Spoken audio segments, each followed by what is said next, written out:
debe verlas y espero que este tema sea interesante y que podamos seguir caminando juntas.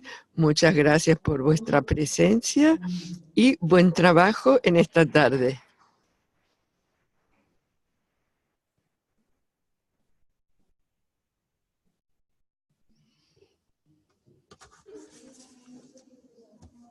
Entonces, podemos comenzar nuestra tarde. Hacemos un momento de silencio para volvernos a centrar, a recoger nuestra atención y nos preparamos a recibir a la hermana Elisabetta.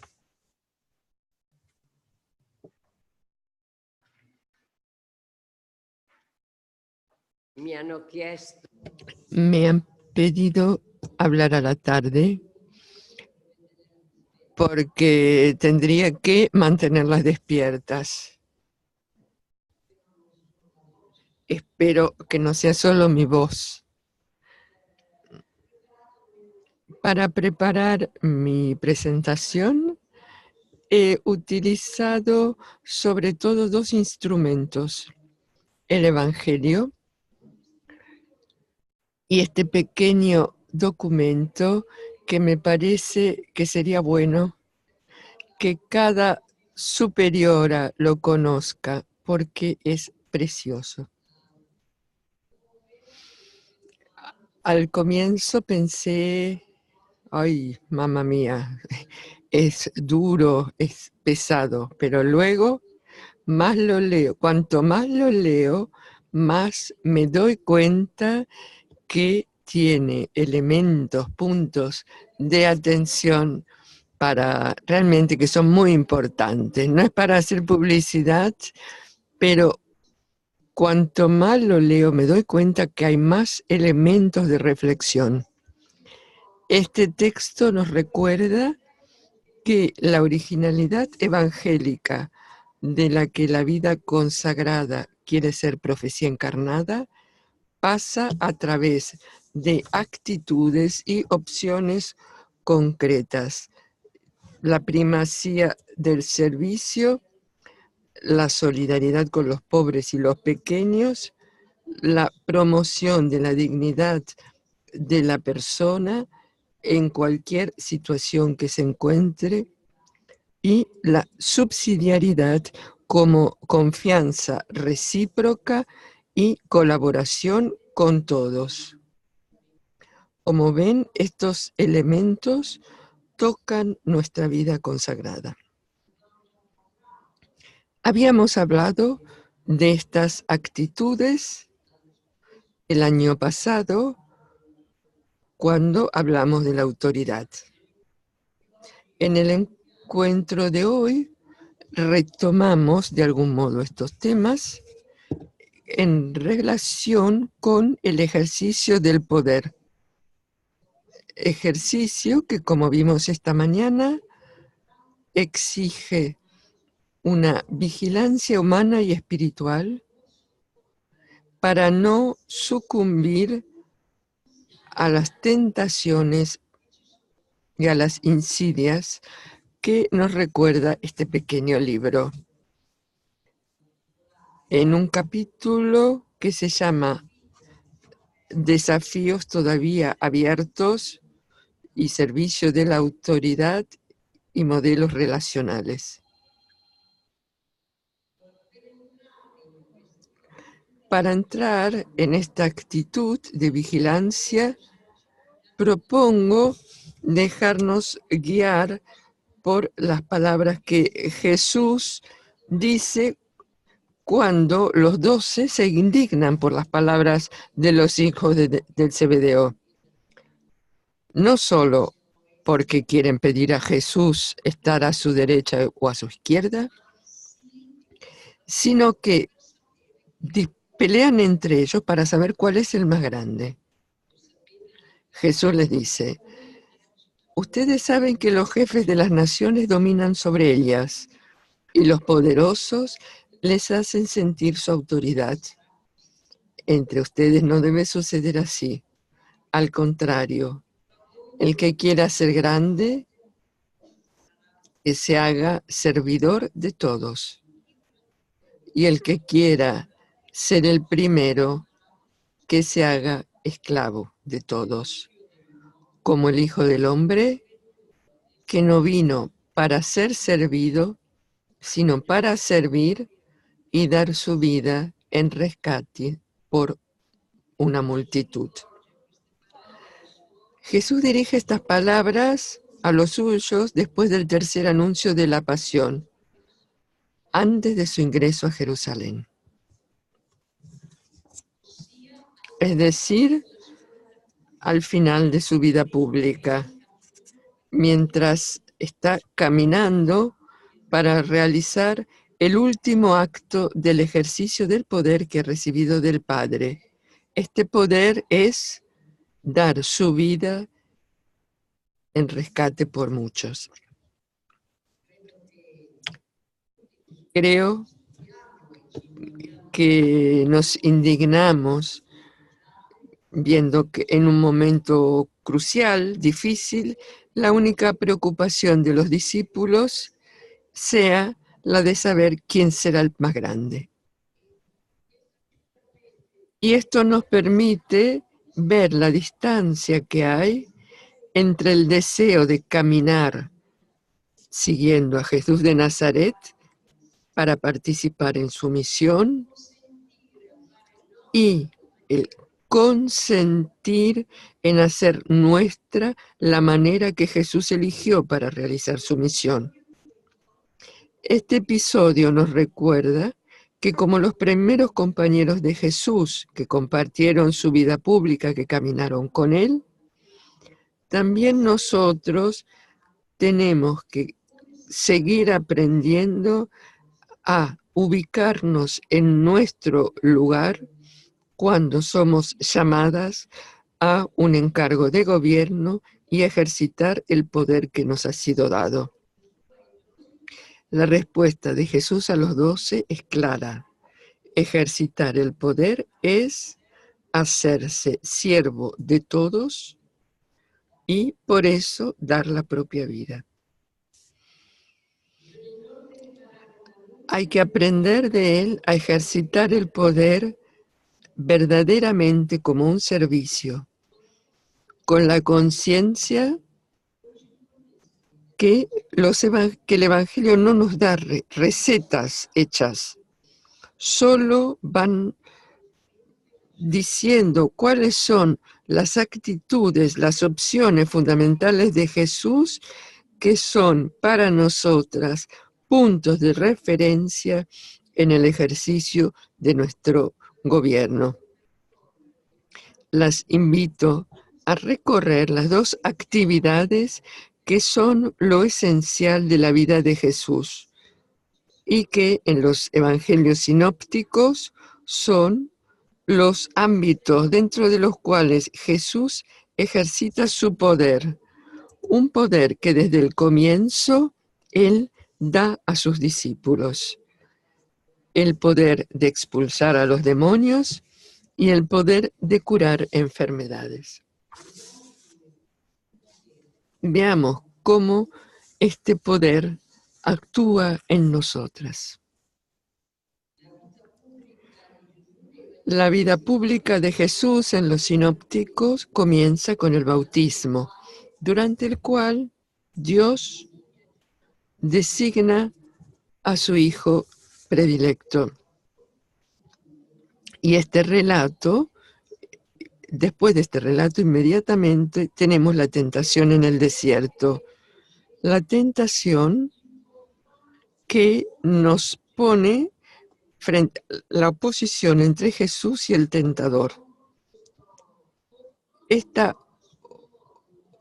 oposición se refiere a cómo el Hijo de Dios ejercita el poder para ser reconocido como tal.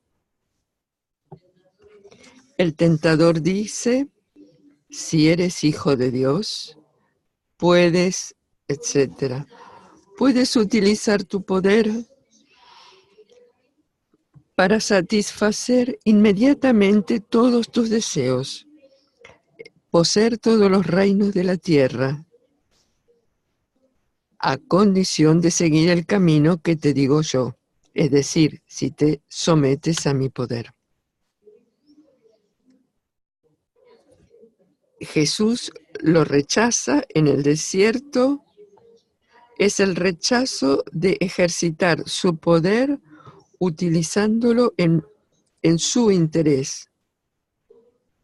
Es un rechazo que Jesús seguirá oponiendo toda su vida, porque toda su vida está constelada de estas tentaciones. Jesús tiene que resistir al deseo de la multitud de hacerlo rey, después que ha multiplicado los panes. Debe resistir a la esperanza de los discípulos de verlo liberar a Israel, es decir, de ir contra la potencia ocupante y restaurar el reino de Israel. Era la esperanza de los discípulos de Emaús. Esperábamos que habitó en los discípulos durante toda su vida pública esta esperanza y de algún modo les impidió consentir a ver cómo Jesús tomaba el camino que lo conducía a la pasión y a la muerte. Y siendo un obstáculo, como vemos después de la profesión de Pedro. Después de decir, tú eres hijo de Dios, cuando Jesús anuncia la pasión, hay un rechazo categórico por parte de Pedro, que lo toma parte tratando de disuadirlo. Y frente a esto, Jesús reacciona fuertemente, diciéndole, lejos de mí, Satanás. Eres un tropiezo para mí, porque tus sentimientos no son los de Dios, sino los de los hombres. Y hasta la cruz, donde la figura del tentador aparece detrás de la multitud de los notables religiosos, y Jesús tiene que una vez más elegir no ejercer el poder para sí mismo.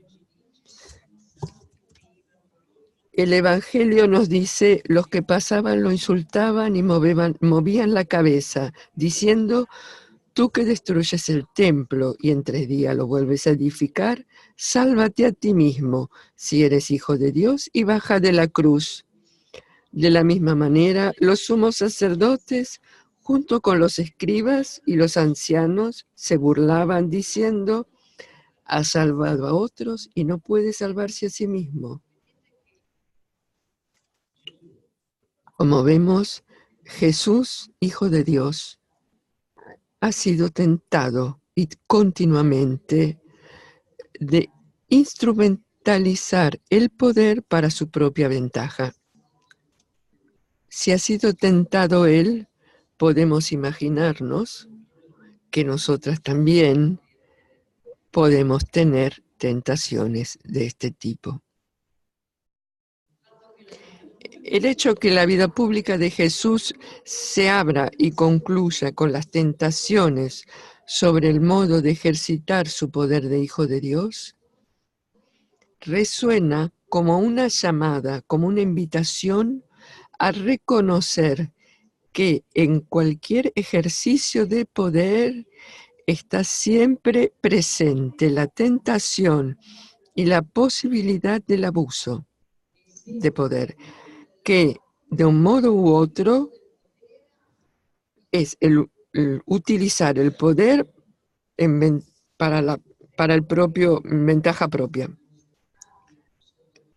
Podemos reconocer que aún en la iglesia, por tanto también en la vida religiosa, el abuso de poder está presente esta mañana Sor Tiziana y Sor Simona nos han hablado, y esto hace evidente la importancia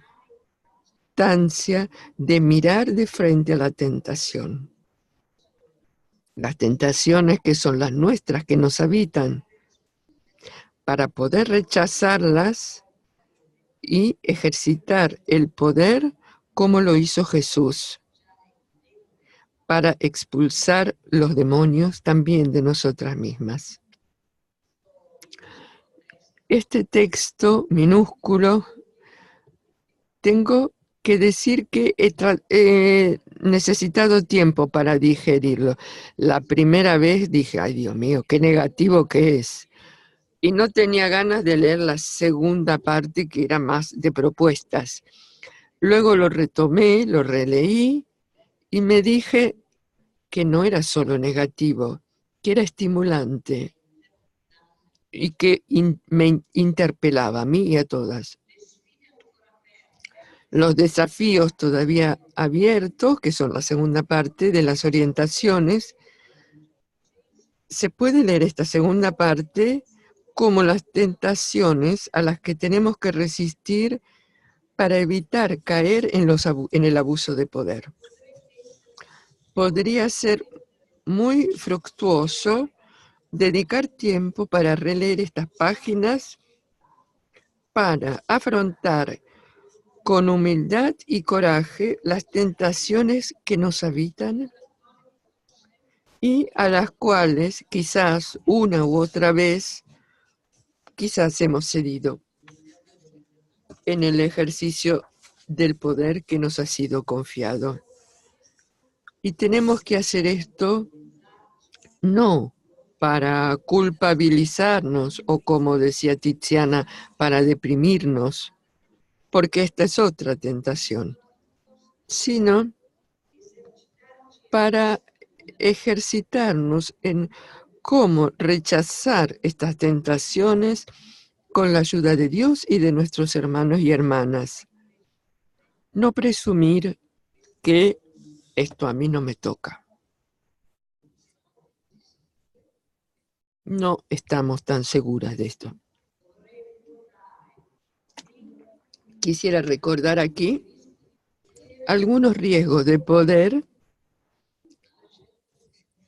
que tienen que ver con la opción de vida que hemos hecho de seguir a Cristo en una congregación, una opción de vida caracterizada por los 3 votos de obediencia, pobreza y castidad.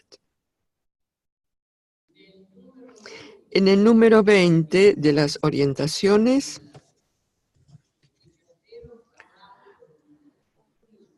el dicasterio, al hablar de algunos institutos, menciona episodios y situaciones de manipulación de la libertad y de la dignidad de la persona. Que no son solo la dependencia total que mortifica la dignidad y hasta los derechos fundamentales, sino también induciendo con distintos razonamientos y la fidelidad al proyecto de Dios a través del carisma, a una sumisión que toca la esfera de la moralidad y hasta de la intimidad sexual, con tal escándalo para todos cuando estos hechos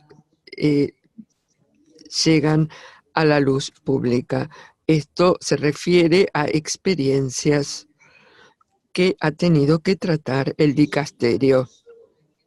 Nadie que ejercite un poder a nivel local, provincial o general está al reparo de la tentación de manipular para obtener lo que desea, quizás de maneras sutiles. Respecto al voto de obediencia, normalmente en la vida religiosa, hacer el voto de obediencia significa aceptar libremente, ponerse juntas a la escucha del Espíritu juntas con las hermanas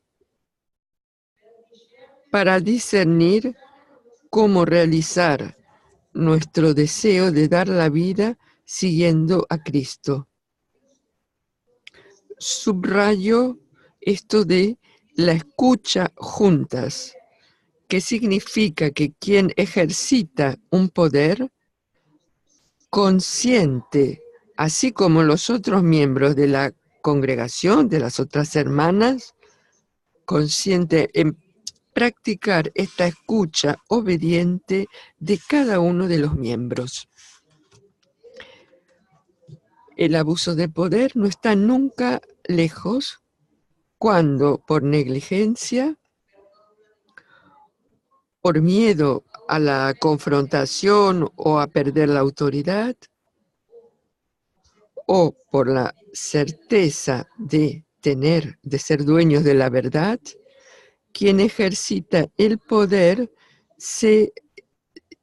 está satisfecho simplemente con informar las decisiones que ha tomado o solo de dar órdenes de esto o lo otro, sin dedicar el tiempo necesario para el diálogo, un diálogo que escuche en profundidad.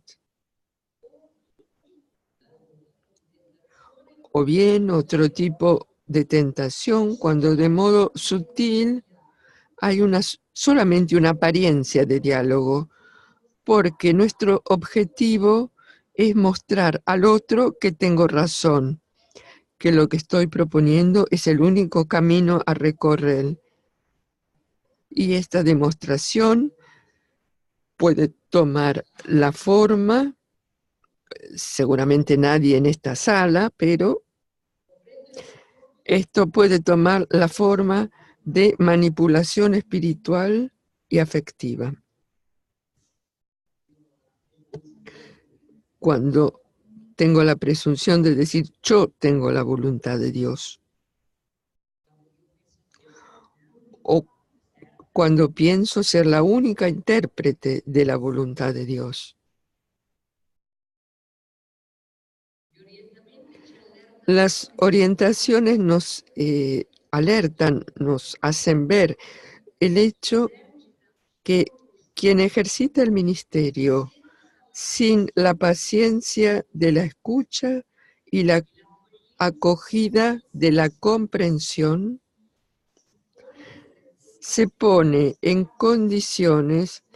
una condición de no tener la suficiente autoridad frente a sus hermanos y hermanas. De hecho, la autoridad del superior religioso tiene que caracterizarse por el Espíritu de Cristo, que no vino para ser servido, sino para servir. El primer servicio que podemos hacer es el de ponernos a la escucha de los deseos que han expresado o no expresado nuestras hermanas, de sus necesidades. La manera de Jesús se caracteriza por algo específico, que es el respeto total de la libertad del otro. Hay muchos episodios en los evangelios donde se ve esta libertad de elegir, de decidir, de asumir las propias responsabilidades que Jesús deja a los que encuentra. Muchas veces en la vida religiosa consideramos a nuestras hermanas como las niñas a las que hay que decir todo lo que tienen que hacer, más que responsabilizarlas, hacerlas crecer, de modo que ellas mismas sean capaces de elegir libremente. Cuando preparaba este texto, me llamó la atención este punto de la libertad del otro en el ejercicio del poder.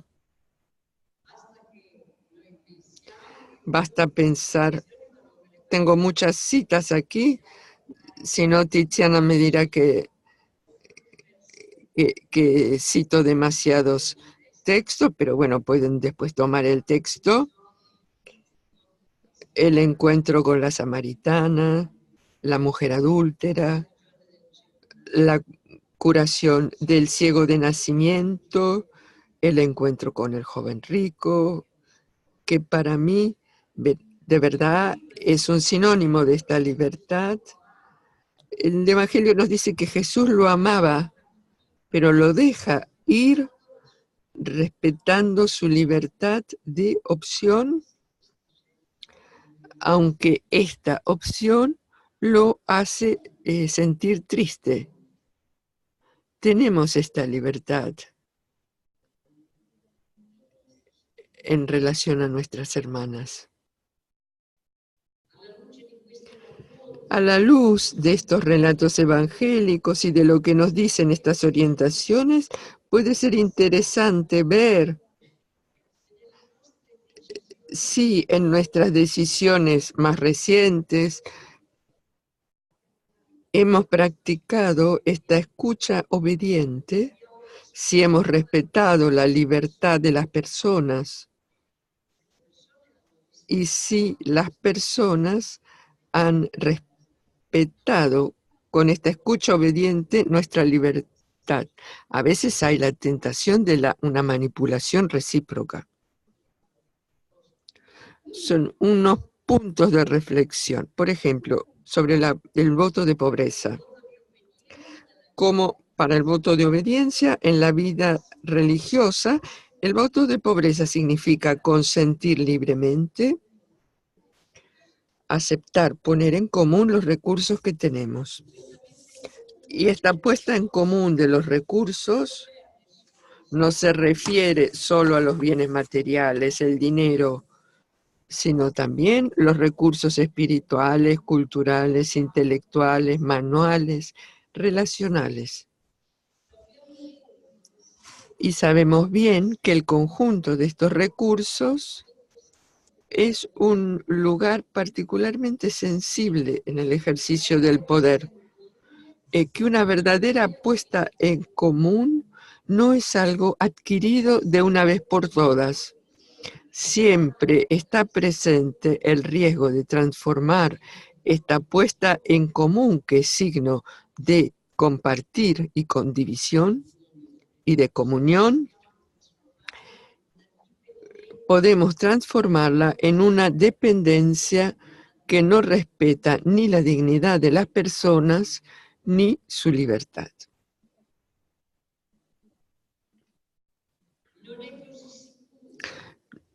No es tan seguro que en nuestras congregaciones y en nuestras comunidades la distribución de los bienes se haga siempre en el respeto de la justicia y de la corresponsabilidad, dice este pequeño maléfico texto. Como lo dicen las orientaciones que nos dicen que en algunos casos se constata casi un régimen que traiciona fundamentos irrenunciables de la vida en fraternidad, mientras la autoridad está llamada a promover la dignidad de la persona. No se puede aceptar un estilo de gestión en el que a la autonomía económica de algunos corresponde la dependencia de otros, minando, socavando el sentido de pertenencia recíproca y la garantía de equidad dentro del reconocimiento de la diversidad de roles y servicios.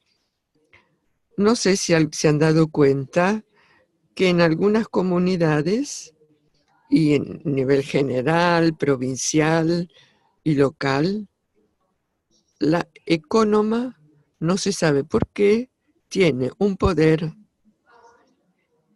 casi a veces más grande que el de la superiora. ¿No les ha sucedido tener esta experiencia?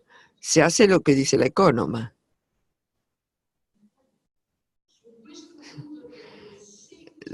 Si este punto nos lleva a la dimensión económica como lugar donde el riesgo de abuso de poder es importante, hay que tener presente todos los recursos que sí se custodian celosamente por parte de quienes los han recibido, pueden ser utilizados para ejercitar un dominio sobre los otros. Recuerdo que se hablaba una vez de la información, de tener una información es un poder. Entonces, ser la amiga de la que puede darme las informaciones y yo lo sé y las otras no, y voy dando un poquito a la vez como información.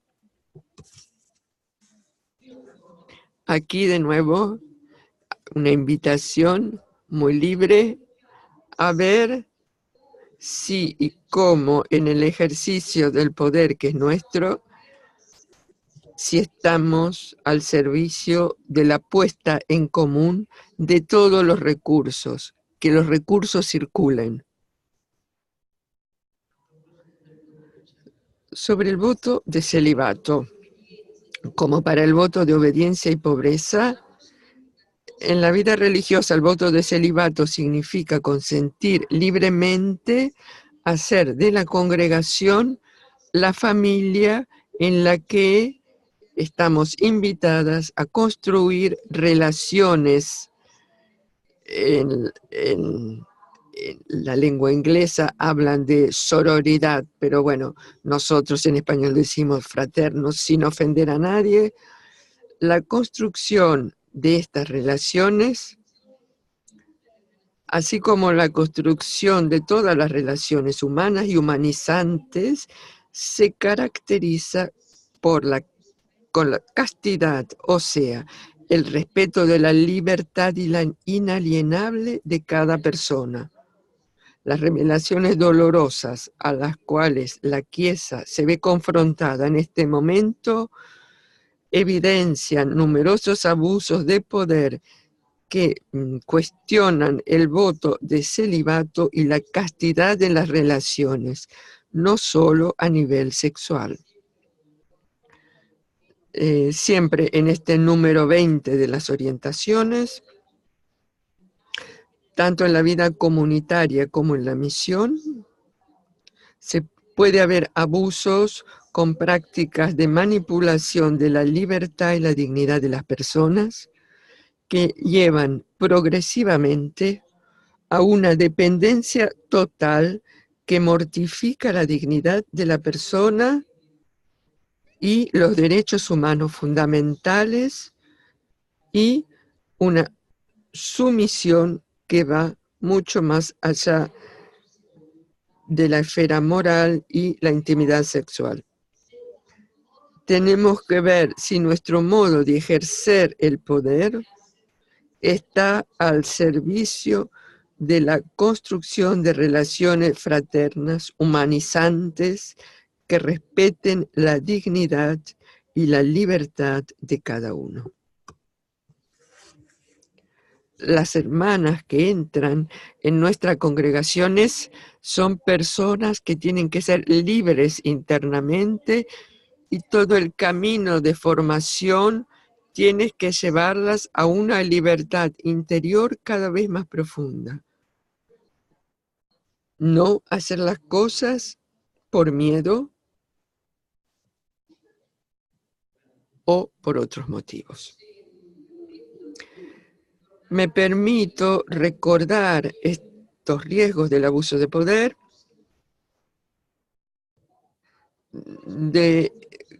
de los cuales podemos haber tenido la experiencia en un momento u otro de nuestra vida religiosa. Quizás llevamos con nosotras cicatrices de esto. Todo esto no es para desanimarnos, sino para ayudarnos a ubicarnos en nuestro justo lugar, afrontando las tentaciones que nos habitan y recordando que Jesús las ha enfrentado antes que nosotras y nos ha dado el poder de rechazarlas. Siguiendo a Jesús y con Él, hemos recibido el poder de rechazar los demonios. Recordamos cuando los discípulos vuelven y dicen, hemos echado los demonios. Entonces, aprendiendo a través de los éxitos y fracasos, a realizar nuestra tarea de gobierno como un servicio para el bien de todos. Lo que es prioritario es el bien común y el beneficio de cada una, el bien particular. Estar atentas al bien personal de cada una y al bien común de la congregación entera. Si hacemos esto con la gracia de Dios, porque solas no podemos, responderemos modestamente a la llamada del Papa Francisco a todas las comunidades del mundo para pedir especialmente un testimonio de comunión fraterna que sea atractivo y luminoso. La pregunta que podemos hacernos es, ¿nuestras comunidades son atractivas para los jóvenes de hoy? ¿Son luminosas? ¿Son transparentes? Que todos puedan admirar cómo cuidamos unas de otras y cómo nos alentamos mutuamente y cómo nos acompañamos mutuamente. Cuidarnos unas a otras, alentarnos mutuamente, acompañarnos. Estas son palabras del Papa Francisco. El segundo poder es el de curar a los enfermos.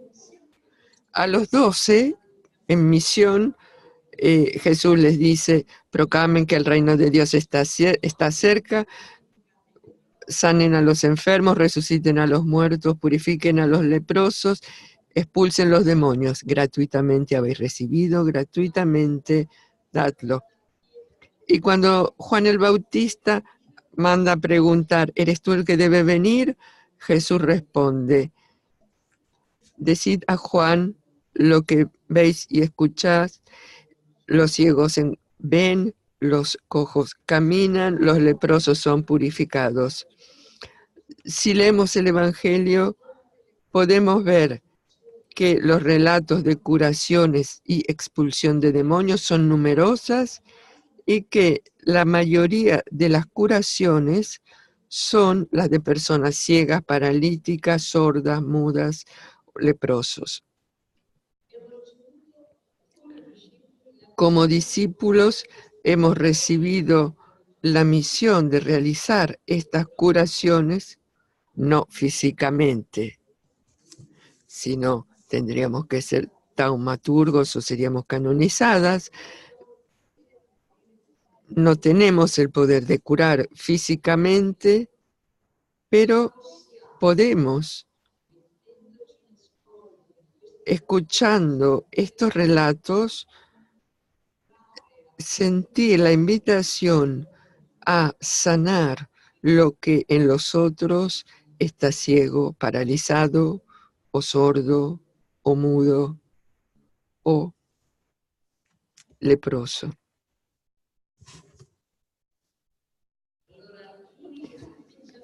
Ahora, algunas actitudes que nos pueden ayudar a vivir esta dimensión en el ejercicio del poder de gobierno. Estar cerca una de otras.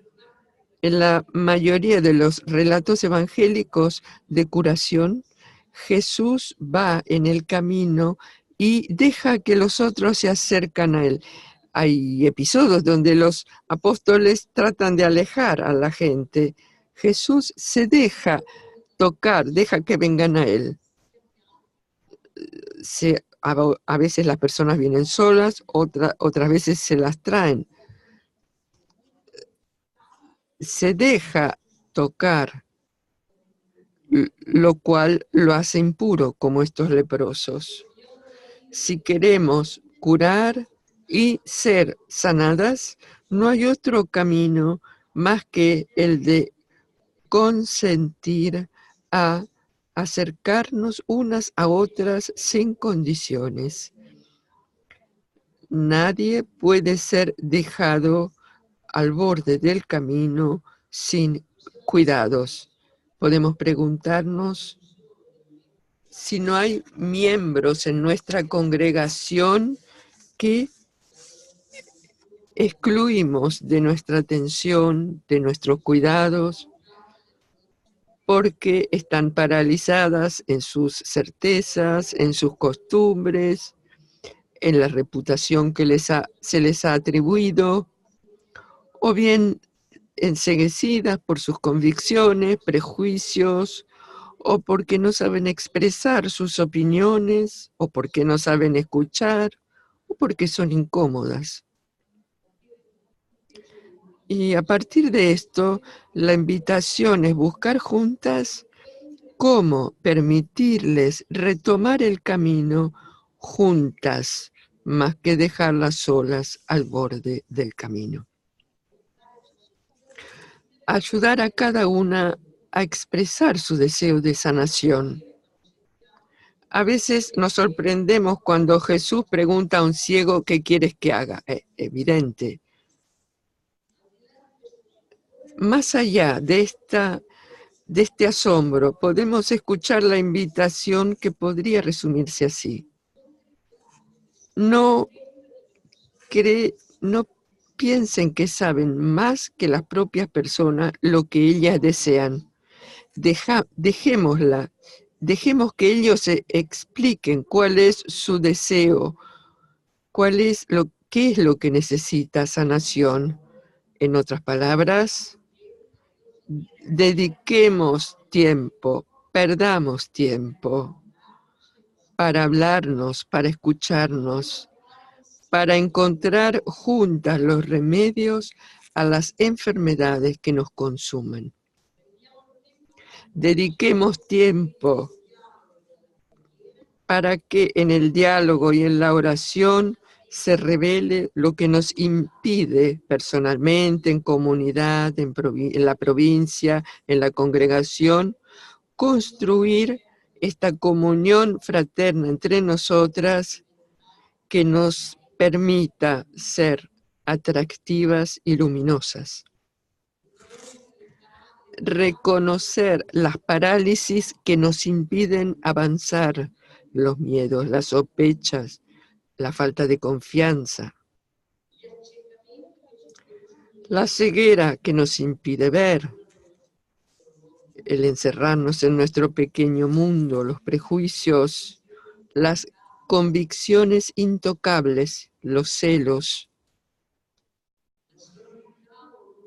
la sordera o el mutismo que nos impide entrar en una relación de amor verdadero y profundo entre nosotras, relación que es el signo de reconocimiento de los discípulos de Cristo. Como dice el Señor, en esto los reconocerán, en el amor que tengáis los unos por los otros. Una relación de amor verdadera y profunda que encuentra su expresión plena, como decíamos en la oración, en el gesto de lavarse los pies. Otro elemento importante, no crear dependencia. El respeto de la libertad del que hemos hablado al comienzo se ejercita también en estos relatos de curación. Jesús una vez que ha curado a la persona la deja ir sin exigir nada, solamente la discreción. Y esto exige un gran trabajo. Hay que dar gratuitamente lo que nosotras hemos recibido gratuitamente, sin esperar nada. Y querría concluir, si no, Tiziana me va a fulminar. Quisiera evocar la tercera actividad de Jesús en su vida pública, proclamar la venida del reino de Dios, anunciar la buena noticia a los pobres. Esta actividad de expulsar demonios y sanar es fundamento de la vida y misión de Jesús, como él lo dice cuando entra en la sinagoga, toma el texto de Isaías: el Espíritu del Señor está sobre mí, me ha ungido para anunciar la buena nueva a los pobres, me ha enviado a proclamar la liberación a los prisioneros, etc. Toda la vida de Jesús se puede proclamar, se puede resumir en esta proclamación. Y esta es la misión confiada a los discípulos. Todo poder me ha sido dado en el cielo y en la tierra. Ved y haced discípulos míos de todas las naciones. Yo estaré con vosotros. Pero no olvidemos que esta invitación Jesús la ha hecho primero de todo a las mujeres y después a los hombres. La primera invitación a la misión del resucitado fue a las mujeres que habían sido compañeras de camino y que nunca lo abandonaron, porque los muchachos salieron corriendo cuando él fue crucificado y las mujeres quedaron al pie de la cruz. Ellas fueron las primeras a las que Jesús se manifiesta y son las primeras enviadas en misión para anunciar la buena nueva de la resurrección. Siguiendo a estas mujeres, a los 12 y a los discípulos, cada una ha recibido en el bautismo esta misión y el poder de cumplirla. Con una certeza: estaré con vosotros hasta el final del tiempo, en los momentos de duda, de desaliento, que son los mismos que vivieron los discípulos. Nosotras podemos recoger nuestra fuerza en la frase de Jesús: venid a mí, todos los que estáis cansados y agobiados, y yo os aliviaré. Aprendan de mí, que soy manso y humilde de corazón, y encontraréis descanso para vuestras almas, porque mi yugo es ligero, mi carga liviana.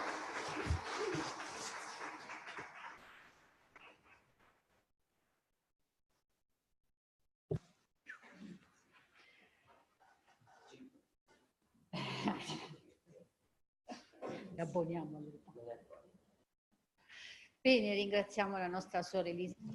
Agradecemos a nuestra hermana Elisabetta, que ha subrayado tantos aspectos importantes y buenos y hermosos. De nuevo, una media hora en las mesas. Como siempre, no tenemos que tomar demasiado poder en el sentido de hablar más que las otras.